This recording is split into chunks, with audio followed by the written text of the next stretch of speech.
नमस्कार देशवासियों, आज मैं आपको एक ऐसे विषय पर बताऊंगा जिसको हम अक्सर नजरअंदाज करते हैं या जिसको एक बहुत बड़ी समस्या मानते हैं। जैसे ये सेब में ये दाग है। इस दाग का मतलब ये नहीं है कि ये सेब पूरा ही खराब है या इसकी कोई उपयोगिता नहीं है। आप जो भी दाग का पोर्शन है उसको काट कर निकाल दीजिए। जब आप निकालेंगे तो ये बमुश्किल 1% भी नहीं होगा। इसको हम अगर सामाजिक जीवन से रिलेट कर देखें तो हमारे साथ बहुत कुछ ऐसे सामाजिक संबंध होते हैं जिनमें कुछ कमियां होती हैं और वो हमारे लिए एक असहजता महसूस कराती हैं। जैसे कोई भी व्यक्ति है जो आपसे संबंधित है, अगर उसमें कमी है तो आपके पास विकल्प हो सकते हैं कि उसको कमी को दूर करें। अगर उसकी कमी को दूर हम नहीं कर पाते हैं तो फिर आप उससे भेद कर लें, दूर हो जाए। यहाँ सामान्य संबंधों में ये प्रयोग सफल होगा, लेकिन जो पारिवारिक संबंध होते हैं वहां पर आपके पास ये भी ऑप्शन नहीं होता है कि आप उनको दूर कर दें।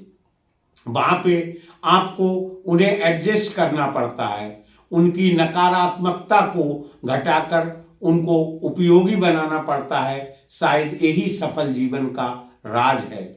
उदाहरण के तौर पर हम बताएं कि आप सर्वगुण संपन्न व्यक्ति ढूंढना चाहेंगे तो बहुत मुश्किल से आपको मिलेगा। जैसे सेब में छोटा सा दाग था, उसको हमने काट कर निकाल दिया, बाकी सेब का प्रयोग कर लिया।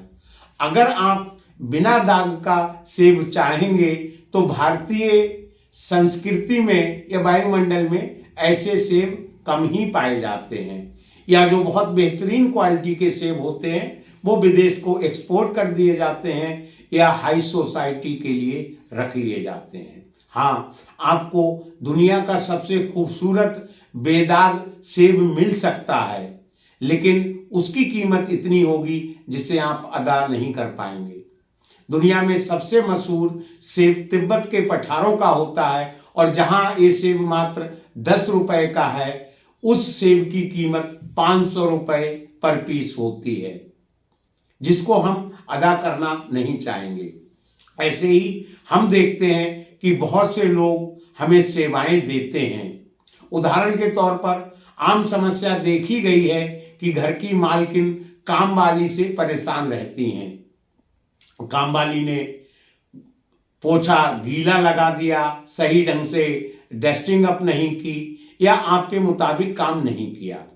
आपको ये नहीं भूलना चाहिए वो कामवाली है, उसका ये पेशा है और आप जितना उसे पे करती हैं उसके लिए उतना काम वो कर देती है। अगर आप चाहते हैं कि काम वाली आपके बराबर मानसिक स्तर की हो तो ऐसी काम वाली भी आपको मिल जाएगी, आपसे अधिक मानसिक स्तर की भी मिल जाएगी, लेकिन वो हो सकता है इतना डिमांड करे कि जितनी आपकी आमदनी नहीं होगी। तो बेहतर है कि जो है उसे समझाकर उसकी नकारात्मकता को निकालकर उससे काम लिया जाए, बजाय उसे निकालने के।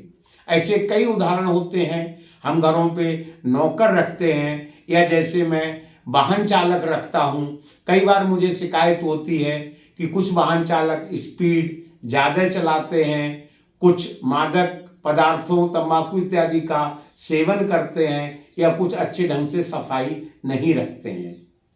अगर मैं चाहूं कि ये सारी कमियां किसी एक ड्राइवर में ना हो, वो मेरे बराबर स्तर का सोच सके या मानसिक लेवल पर मेरे जितना बुद्धिमान हो, ऐसा मिल सकता है, लेकिन उसकी तनख्वाह ऐसी हो सकती है कि जिसे मैं पे ना कर पाऊं। हो सकता है मेरे वेतन से भी ज्यादा तनख्वाह की वो डिमांड करे।